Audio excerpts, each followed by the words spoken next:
Yep, I'm in Act 3.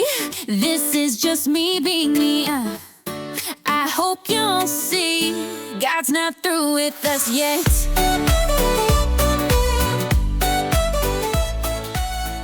Hey everybody, welcome back. I had never wanted to be one who would put myself out there. That's just not my personality. I've always kind of been under the radar, hate having to walk up and, speak or to do all kinds of things like that. I'm not a motivational speaker, even though I'll tell you later with my music career, probably why I should be a motivational speaking circuit on that, but that's another story for another time.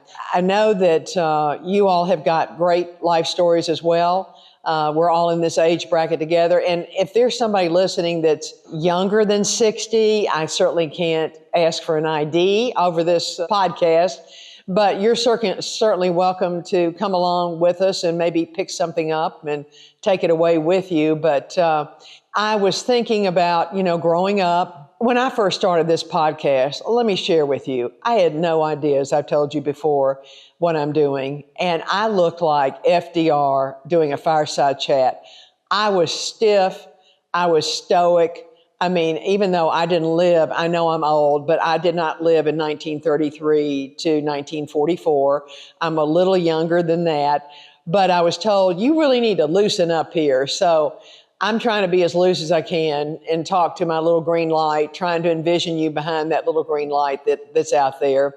And, when I went on YouTube before I agreed to do this and started looking at what the number one shows were on YouTube channels and all that, well, the number one is 15 billion views. And I'm getting off the subject here. It's that Baby Shark something or another. Let me mention to you, we didn't have children. We married late in life, which I'll share with you later.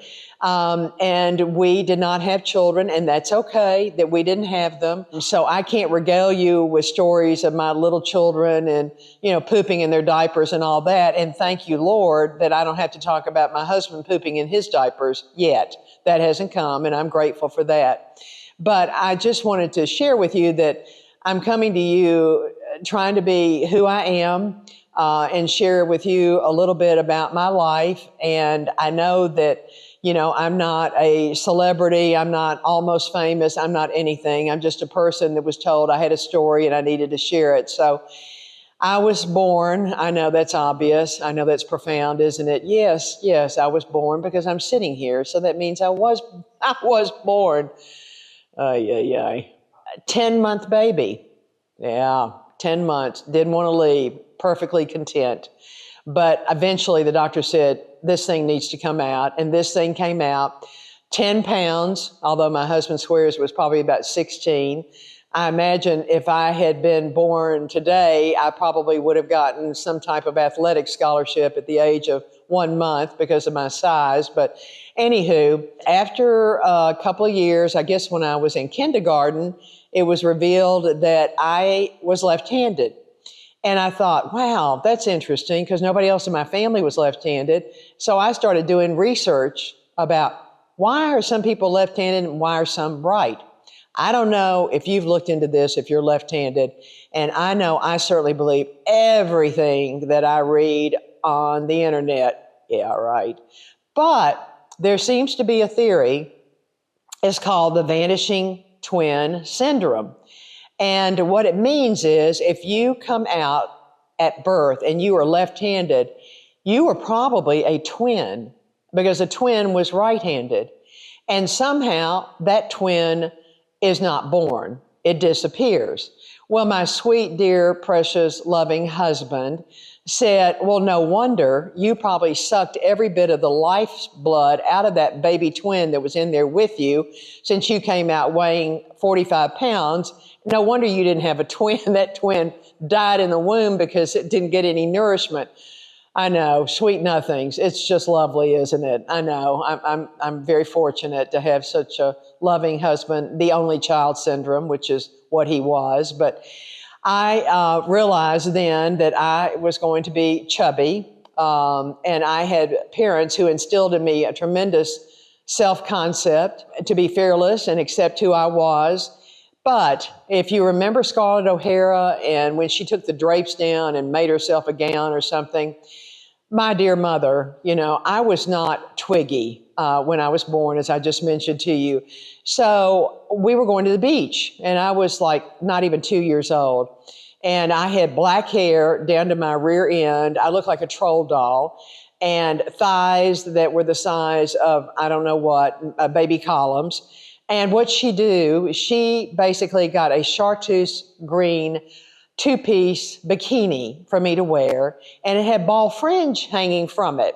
So here I was running up and down the beach with that ball fringe bouncing against these thighs and that black hair flowing. I know, it's a vision. I was asked if I had a picture of that.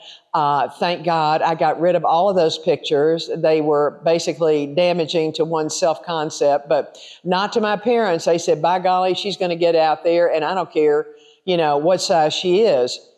Well, when I went into first grade, and some of you may remember this, you got lunch books. Remember those lunch tickets where pink was a penny and blue was a nickel and green was a dime and all of that? And your parents had to buy that lunch book for you to get your food.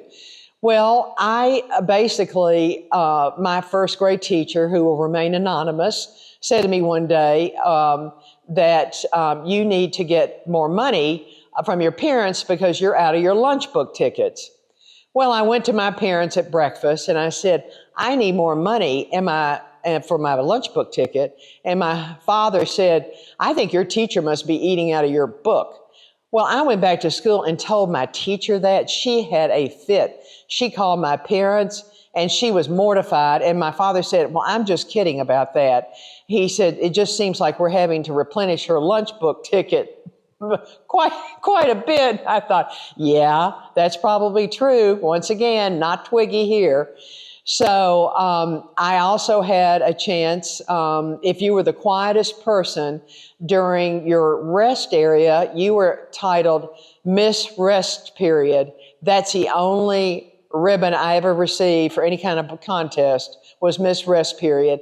I think I must have threatened those other kids to make as much noise as they could, because if you were Miss Rest Period, you got to get an ice cream sandwich, and I wasn't going to miss a meal. So by golly, I got that ice cream sandwich by being Miss Rest Period. I don't know how many days in a row or weeks in a row that I got that, but yeah, it's been interesting. I don't know if you all can identify with weight issues.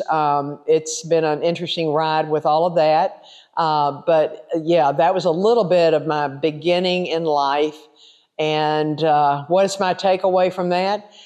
I think the takeaway is, as a parent, how important it is to instill in a child that they should be full of courage and fearless and full of self-concept, and always be proud of who they are and the way that God created them.